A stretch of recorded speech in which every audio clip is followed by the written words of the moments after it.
The night of the 8th of October, 1871, the state of Wisconsin was already dying by degrees. For months, the land had been bleeding, a drought so severe and so prolonged that the moss on the forest floor had turned to powder. The peat bogs, those ancient wet cushions of decomposed earth that normally acted as natural fire breaks, had dried out to their very roots. The soil itself had become fuel, and across hundreds of square miles of logged-over timberland, the stumps and slash piles and bark fragments left behind by the lumber industry sat waiting in the dark, patient and perfect, like kindling stacked by a careful hand. Nobody in the town of Peshtigo went to bed that night expecting to die. That is the first thing to understand. Peshtigo in 1871 was a company town, a sawmill town, a town built almost entirely from wood for the purpose of cutting wood, surrounded on every side by more wood stretching to the horizon. Its population was somewhere around 2,000 souls, workers and their families. Immigrants, German, Irish, Scandinavian, who had come to the American North Woods because there was work, because the Peshtigo Company needed bodies to feed the mill and the woodenware factory that shipped its products south to Chicago and beyond. They lived in wooden houses on wooden streets. The sidewalks were planks. The mill was timber frame. Even the water pipes running under the roads were bored from hollowed logs. And the forests around them had not seen meaningful rain since the previous spring. Small fires had been burning in the region for weeks before October 8, burning in the slash piles, burning in the cutover land, burning in the rail corridors where sparks from the Chicago and Northwestern locomotives dropped into the tinder-dry grass without ceremony. These fires were not treated as emergencies. They were treated as nuisances. Farmers started fires deliberately to clear their fields. Logging crews burned their debris. It was common practice. It was, in 1871, simply how the land was managed. No one had yet written the rules that would come later. No one had yet lived through what was about to happen. On the evening of October 8, the wind changed. A cold front was pushing down from the northwest, and as it met the superheated air rising from hundreds of small fires already burning across northeastern Wisconsin, something began to happen that no one in Peshtigo had a word for. The scattered fires stopped being scattered fires. They began to find each other. They began to grow toward one another across the forest canopy, drawing oxygen from every direction, feeding on the resinous pine needles and the bone-dry undergrowth with a speed that defied the logic of ordinary burning. What emerged was not a wildfire in any conventional sense. It was a firestorm. A firestorm is a fundamentally different beast. A firestorm generates its own wind. As the heat of a massive fire column rises with tremendous force, it pulls in surrounding air from all directions at the ground level, creating inward-rushing winds that can exceed hurricane velocity. Those winds then feed more oxygen into the fire, which produces more heat, which pulls in more air. The cycle accelerates. The fire grows hotter and hotter, far beyond the threshold of ordinary combustion. Temperatures in a firestorm can reach 700 degrees Fahrenheit or more at ground level. At those temperatures, objects do not gradually catch fire. They ignite, spontaneously, simultaneously. Wood, fabric, human hair, the skin beneath it. The residents of Peshtigo had perhaps 15 minutes of warning, perhaps less. The sky to the south and west had been flickering orange for hours, but that was not unusual. What became unusual, what became wrong in a way that the body understands before the mind can name it, was the sound. A sound that witnesses who survived would spend the rest of their lives struggling to describe. Some said it sounded like a freight train. Some said it was deeper than that, a roar that they felt in their chests before they heard it with their ears. The kind of sound that reaches into the primitive brain and sends one message and one message only: run. But there was nowhere to run to. That was the trap Peshtigo did not know it was living inside. The town had no fire department in any meaningful sense. No organized evacuation plan. No telegraph line connecting it to the outside world in real time. The railroad, the very railroad whose sparks had spent months salting the forest with small fires, was the only major infrastructure corridor in or out of the region, and that corridor was itself burning. The roads were narrow logging tracks through dense forest. and the forest was already a wall of fire on multiple sides. Father Peter Pernin, a Catholic priest who served the Peshtigo congregation and who survived the night and later wrote the only first-hand account of any real length, described the moment the fire reached the town's edge, not as a gradual approach, but as a sudden total arrival. One moment, the western horizon was bright. The next moment, the fire was inside the town. He wrote that the air itself seemed to catch. That burning debris was raining from above before the main fire front had even fully arrived on the ground. Embers the size of fists, burning shingles carried by the superheated wind from homes that had already ceased to exist a quarter-mile away. The Peshtigo River ran through the center of town. It saved the people who reached it. It could not save everyone. Those who made it to the river waded in to their necks and stayed there, submerged to their chins, while the town above the bank ceased to exist. The heat was so intense that the surface of the water steamed. People held children above their heads. People lost their grip on their children. The water was cold. The air above it was not. Some people fainted from the heat and drowned in 3 feet of water. Some people panicked and ran back toward the shore and were never seen again. Father Pernin had dragged his church's tabernacle to the river and used it as a buoy to cling to through the night. He wrote that he recited prayers without stopping for hours, not because he believed prayer would physically protect him, but because it was the only action remaining that his mind could perform. The fire passed through Peshtigo in approximately 1 hour. 1 hour to erase a town from the earth. The sawmill was gone. The woodenware factory was gone. Every building on the main street gone. The wooden sidewalks had burned below ground level, leaving trenches where they had been. The hollowed log water pipes had burned. The bridge across the river had burned. In the residential areas, the only thing that marked where a house had stood was the iron from the stove, sitting in the ash where the kitchen had been. And Peshtigo was not even the full extent of it. That same night, the same firestorm system moved through the surrounding townships of Sugarbush, Menacon, Marinette, and a dozen smaller settlements scattered through the cut-over timberland of Oconto and Marinette counties. Each of them burned.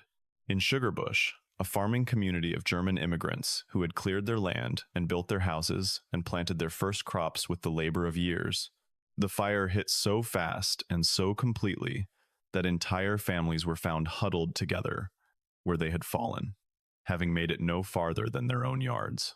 The heat had been too fast for flight.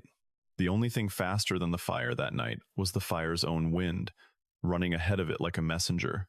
The total area burned in the Peshtigo Fire was approximately 1.2 million acres. That figure is not a misprint. 1.2 million acres. Roughly 2,400 square miles of forest and farmland reduced to gray ash in a single night.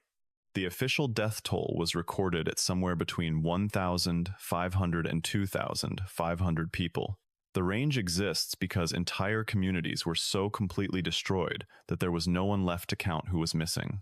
No census of the dead was possible in places where the dead had been reduced to ash and bone fragment mixed indistinguishably into the scorched earth. Historians and researchers working the records more than a century later cannot close that gap with certainty. Somewhere between 1,500 and 2,500 human beings died between approximately 9 o'clock and 10 o'clock on the night of the 8th of October 1871. Most of them died in far less than 1 hour. It remains, to this day, the deadliest wildfire in recorded American history, and the world did not notice. On that same night, the very same night, the same hours, the same darkness, the city of Chicago, 250 miles to the south, was also burning. The Great Chicago Fire of 1871 started on the evening of October 8, almost certainly from a barn on the city's southwest side, and burned through the night and into the following day. It killed an estimated 300 people. It destroyed 17,000 structures. It left 100,000 residents homeless. It caused an estimated $200 million in property damage at 1,871 values. Chicago was not as deadly as Peshtigo. By any measure of human life lost, the fire burning in the Wisconsin forest was vastly more catastrophic. But Chicago was a great city. Chicago was the commercial hub of the American Midwest.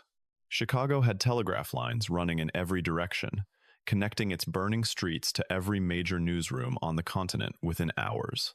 By the morning of October 9, the story of Chicago's fire was already consuming the front pages of every major newspaper in the United States and Europe. Correspondents were boarding trains to document the ruins. Politicians were preparing statements. The machinery of national attention moved, as it always moves, toward the place where the infrastructure existed to report it. In Peshtigo, there were no telegraph lines to carry the news. There were no roads left passable enough for reporters. The railroad line had burned. The survivors who staggered out of the ash-covered landscape on October 9 and the days that followed found themselves in communities that had no way to tell the outside world what had happened, because the outside world had no way to hear it. Governor Lucius Fairchild of Wisconsin was attending a sanitary fair in Chicago on the night of the fire. When he returned to Madison, he learned within 24 hours that a catastrophe of incomprehensible scale had occurred in the northern part of his state. He wrote immediately to President Ulysses Grant, requesting federal relief. The response was sympathy and very little material help. Relief funds raised nationally went overwhelmingly toward Chicago. When the citizens of the burned-over Wisconsin counties eventually received supplies, blankets, food, seed, grain for the following spring, the amounts were modest relative to the scale of what had been lost. The federal government had no framework for disaster relief of this magnitude. No agency existed for this purpose. The aid that came from private organizations and neighboring communities, delivered slowly over the following weeks and months, long after the immediate crisis of survival had passed by those fortunate enough to have survived it all. The systemic failures that produced the Peshtigo Fire were not secrets in 1871. They were simply accepted conditions. The practice of slash-and-burn land clearing had been documented as a fire hazard by anyone who spent time in the logged-over North Woods. The logging industry produced enormous quantities of dried waste material branches, bark, sawdust, and left it piled across the landscape with no obligation to manage it safely. The railroads were known to start fires along their corridors. It was a matter of public record, discussed in local newspapers in the years before 1871. But the railroads were the arteries of economic expansion, and in the calculus of the Gilded Age American economy, the fires started by railroad sparks were a cost of progress, not a liability to be controlled. There was no National Weather Service in 1871. The United States Army Signal Corps had only just begun the earliest form of organized meteorological observation that year. No one in Peshtigo or the surrounding townships received any forecast warning about the atmospheric conditions developing on October 8. Even if such a warning had existed, there was no communications infrastructure to deliver it to the population in time to matter. The drought that preceded the fire had been observable and measured by anyone who walked the land. The dryness of the peat, the cracking of the stream beds, the particular smell of the forest in late summer and early fall of 1871, all of it was information that existed in plain sight. The Wisconsin State Agricultural Society had, in fact, published reports noting the extreme dryness of the season. But information without a response mechanism is not a warning system. It is simply data, sitting in a file somewhere, waiting. Peshtigo had no fire bell, no organized bucket brigade capable of responding to a fire of any serious size, no alarm system beyond human eyes and human voices. In a town surrounded by forest on every side, the detection-to-response window for a fire arriving at speed from multiple directions through dry timber was, in practical terms, 0. They thought the worst was over, but the true nightmare was just beginning. Because surviving the fire was not the end of the ordeal. It was the beginning of a different kind of suffering that the history books rarely linger on. The morning of the 9th of October 1871 revealed a landscape that survivors described with a consistency that speaks to the totality of what they witnessed. Nothing. For miles in every direction from the riverbanks where they had spent the night, there was nothing. Not rubble. Not ruins in any recognizable architectural sense. Ash. Flat gray ash. The stumps of trees still smoldering. The iron hardware from tools and farm implements scattered randomly in the gray, unconnected to anything that gave them context. Here was a hinge. Here was an axle. Here was a stove grate. Nothing else. The surviving population of Peshtigo, perhaps 300 to 400 people out of a pre-fire population of roughly 2,000, had nothing. No food, no shelter, no clothing beyond what they had been wearing in the river. Many of them had burns on their exposed skin. The night temperature in October in northern Wisconsin drops into the low 40s. They had no heat source. The wood that would have made a fire was ash. A man named Charles Lamp survived the fire by lying face down in a plowed field on the edge of town, pressing himself into the soil while the fire passed over him. In a deposition recorded for relief purposes in the weeks following the fire, he stated that when he raised his head after the roaring had stopped, he saw the town of Peshtigo no longer existed. He stated this without apparent emotion in the written record. The flatness of that language in the official document is its own kind of horror. He did not elaborate. The relief official apparently did not ask him to. A woman identified in church records as Maria Dresser reached the river with her 3 children and kept them submerged through the worst of the fire. When she emerged onto the bank in the early morning hours, she returned to the location of her house to look for her husband, who had gone back for the family's savings. The location of the house was identifiable only because she had counted the number of steps from the riverbank, and she knew which direction to walk. The house was not there. Her husband was not there. She is listed in the records of the Congregational Relief Society as having received 2 blankets, a sack of flour, and $12 in cash in the weeks following the fire. There is no further record of her. The relief effort that eventually reached the burned-over region was organized partly through the efforts of Governor Fairchild and partly through the Catholic Diocese of Green Bay, whose priests were among the few outside observers who had direct knowledge of the region's communities and some pre-existing organizational infrastructure in place. Father Pernin, having survived the river, spent the following weeks in a state of physical and psychological exhaustion that he described in his memoir published eventually in 1874 as a kind of numbness that he could not shake for months. He wrote that the hardest thing to bear was not the memory of the fire itself, but the silence of the burned landscape. The birds were gone, the insects were gone.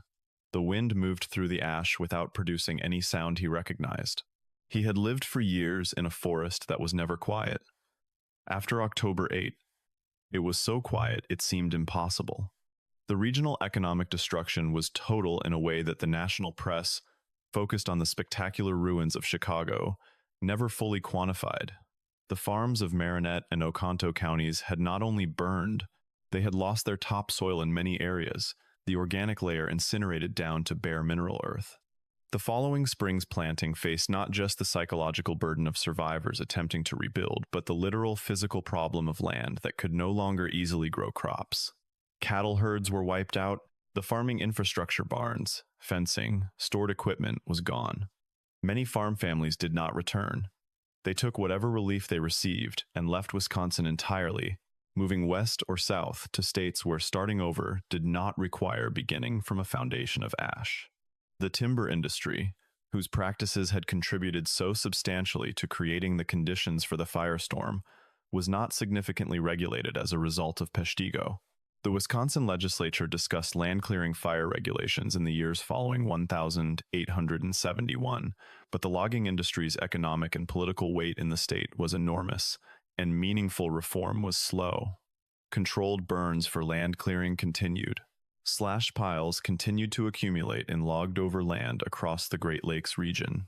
17 years after Peshtigo, in 1888, another major fire swept through the logged-over lands of Wisconsin and Michigan. In 1894, the Hinckley Fire in Minnesota killed between 400 and 800 people, in circumstances almost identical to the conditions that had preceded Peshtigo, a severe drought. Slash pile accumulation, railroad spark ignition, no warning system.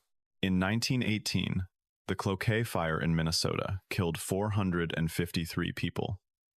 The North Woods of the Great Lakes region burned repeatedly, and repeatedly, the people who lived in those towns built of wood in those forests of dried timber died in the same way, for the same reasons. The United States Forest Service was established in 1905. The Weeks Act of 1905 911 began the process of bringing cutover and fire-damaged lands into federal management. Fire lookout tower networks were established across the national forests in the decades that followed. Weather observation and forecasting improved steadily. The Smokey Bear campaign, begun in 1944, pushed fire prevention into the national consciousness in a way that nothing had before. These were genuine improvements, real institutional responses to lessons that Peshtigo had already written in full in 1871. But the lessons took decades to register, and they registered only partially. The modern era of wildfire science has introduced a concept that Peshtigo's survivors would have recognized instantly: the urban-wildland interface, the boundary where human development meets unmanaged or semi-managed forest. As the American West has been developed, as suburbs have expanded into the fire-prone chaparral of California and the dry pine forests of the Rocky Mountain states, tens of millions of Americans now live in communities that occupy the same structural position that Peshtigo occupied in 1871, surrounded by fuel, dependent on roads that can be blocked, reachable by fires capable of moving faster than evacuation traffic allows. The Camp Fire of 2,018 inches Paradise, California, killed 85 people. The fire moved through the town so fast that cars caught fire on the evacuation roads. Residents recorded audio of the fire approaching while they were still sitting in stopped traffic. Those recordings were played on the news. In them, the sound of the fire arriving is the same sound that survivors of Peshtigo described in 1871: the deep roar, the pressure before the flame, the noise that reaches the body before it reaches the mind. Paradise, California, in 2018 had evacuation plans. It had a warning system. It had cell phones. It had highways. And 85 people still died because the fire moved faster than the system could process it. Peshtigo had none of those things. And somewhere between 1,500 and 2,500 people died in 1 hour. The cemetery in Peshtigo, Wisconsin, holds a mass grave, a single large burial mound containing the unidentified remains recovered from the ash in the days and weeks after the 8th of October 1871. The bodies that could be individually identified were buried in marked graves nearby. The ones that could not be identified, and there were many, perhaps the majority, were interred together in that common ground under a simple marker. The marker lists no individual names, because there were no individual names to list. The fire had made identification impossible. It had made the concept of individual identity in death irrelevant. Every year, on the Sunday closest to October 8, a small ceremony is held at that cemetery. Local residents come. Some of them are descendants of survivors. Some are history teachers. Some are people who simply felt that someone should be present, that the day should not pass without acknowledgement. The ceremony is not large. The town of Peshtigo, today, has a population of about 3,000 people. There is a museum on Oconto Avenue dedicated to the fire. It sits in a building that was originally a church constructed after the fire, one of the first permanent structures rebuilt in the town. The museum's collection includes charred objects recovered from the ash, a melted clock, a twisted iron gate, a family Bible whose pages are fused into a single solid block. Unreadable. The clock has no hands. The fire took them. The world looked at Chicago that October. It saw the spectacular ruin of a great commercial city, and it poured sympathy and resources and journalistic attention into that ruin. Chicago was rebuilt. Chicago is magnificent. Chicago rose from its fire and became the Chicago the world knows. Peshtigo rose too, slowly and quietly, without witnesses. The survivors rebuilt their town with materials shipped in over the winter. The mill eventually reopened. Life resumed. But the regional memory of what had happened, the institutional knowledge of a catastrophe on a scale that America had not experienced before and has not experienced since, that memory did not fully make it into the national consciousness. The fire that killed perhaps 2,500 people in 1 hour on the same night as a fire that killed 300 inches. The most famous city in the Midwest was filed as a footnote, a sidebar. The other fire, There is something in that asymmetry that goes beyond mere media dynamics or the practical limitations of telegraph access in 1871. It speaks to something persistent in the way catastrophe is registered and remembered. The catastrophe that happens to a city with architecture and commerce and networks of connection, becomes history. The catastrophe that happens to loggers and immigrant farmers in a forest that most Americans have never heard of, in a place with no stone buildings and no famous institutions, becomes a statistic. The dead of Peshtigo were real. They were 2,000 individual lives, each one containing the entirety of what a human life contains: the faces of children, the smell of bread baking, the feel of cold autumn air on the walk to work, the particular weight of a Saturday morning.